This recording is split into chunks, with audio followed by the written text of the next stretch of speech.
दोस्तों नमस्कार, स्वागत है आपका आपके अपने चैनल शिक्षा नीति पे। दोस्तों, राजस्व एवं भूमि सुधार विभाग एएसओ कानून को क्लर्क अमीन, क्या इस जजमेंट का असर पड़ेगा 10,101 अमीन बहाली पर? और जो वेटिंग लिस्ट है उसको लेकर इस वीडियो में अपडेट देने वाला हूँ। कोई भी देर नहीं हुई है, यहाँ चुके तो फिर बेरोजगार के टैग के साथ ही रहना होगा। तो ये पूरी अपडेट इस वीडियो में हम आपको बताएंगे। चैनल पर चैनल को सब्सक्राइब कर लीजिएगा और बेल आइकन को दबा दीजिएगा, ताकि जो भी नई अपडेट हमारे चैनल के द्वारा वो आपको समय समय पर मिलती रहे। आइए दोस्तों, देख लेते हैं इसको लेकर क्या है पूरी अपडेट। तो सबसे पहले देख लीजिए, हिंदुस्तान का ये आर्टिकल है, आपको पता होगा कि भर्ती प्रक्रिया के बीच में नियम नहीं बदल सकते। है तो पुराना, लेकिन आज मैं बना रहा हूँ क्योंकि थोड़ा बिजी था, इसलिए मैं यूट्यूब पर 4-5 दिन से कोई वीडियो ही नहीं डाला था। अब बात यह है कि सुप्रीम कोर्ट में एक सुनवाई हुई है। सुनवाई में बताया गया है कि भर्ती प्रक्रिया के बीच में आप नियम नहीं बदल सकते। तो 10,101 पोस्ट की बात करें तो उसमें वेटिंग की अगर बात करें तो उसमें भर्ती प्रक्रिया में ही वेटिंग लिस्ट का प्रावधान है। अगर भर्ती प्रक्रिया में ही वेटिंग लिस्ट का प्रावधान है तो इसको लेकर विभाग कभी भी मना नहीं कर सकता। ये टाल रहे हैं और आपसे या फिर एक संभावित जो भी कैंडिडेट हैं जिसका सिलेक्शन होगा उनके साथ ये खिलवाड़ कर रहे हैं। जबकि पूरा तरह से अगर सुप्रीम कोर्ट के इस जजमेंट को भी समझें तो आपको देखना होगा कि आप यहाँ देख ले क्या है कि मुख्य न्यायाधीश जीवाई चंद्रचूड़, न्यायमूर्ति हरकेश्वर, पीएस नरसिम्हा, पंकज मिथिल, मनोज मिश्रा की संविधान पीठ ने यह फैसला दिया। पीठ ने कहा कि भर्ती प्रक्रिया की शुरुआत में अधिसूचित चयन सूची में रखे जाने के लिए पात्रता मानदंड के बीच में नहीं बदल सकते, जबकि मौजूदा नियम अनुमति न दे।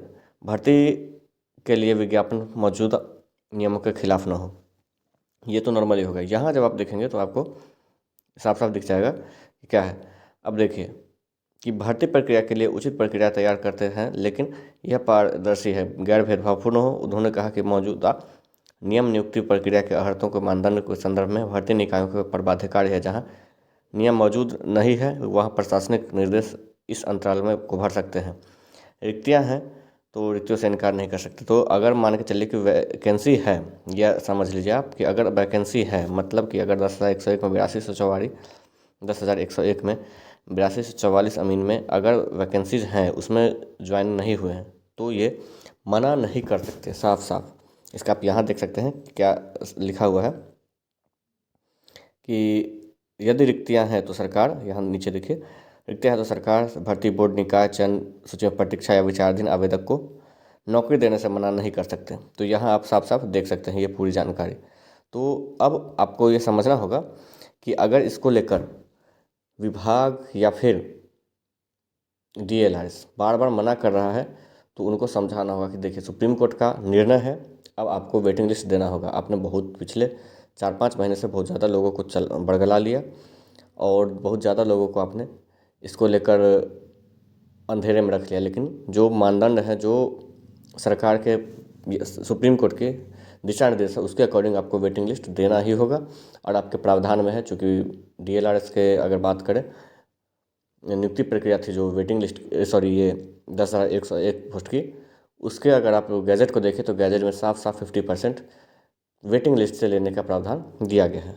फिलहाल अगर इस पर आप लोग एग्री हैं और इसको आप लोग सही मानते हैं तो ज़्यादा से ज़्यादा जब भी आपको बोला जाता है कि वेटिंग लिस्ट की मांग के लिए पटना आने के लिए आप लोग जरूर आएँ, क्योंकि वहाँ से ही आप लोगों का काम बन सकता है। फिलहाल आगे जो भी अपडेट होगा हम आपको ज़रूर बता देंगे। धन्यवाद।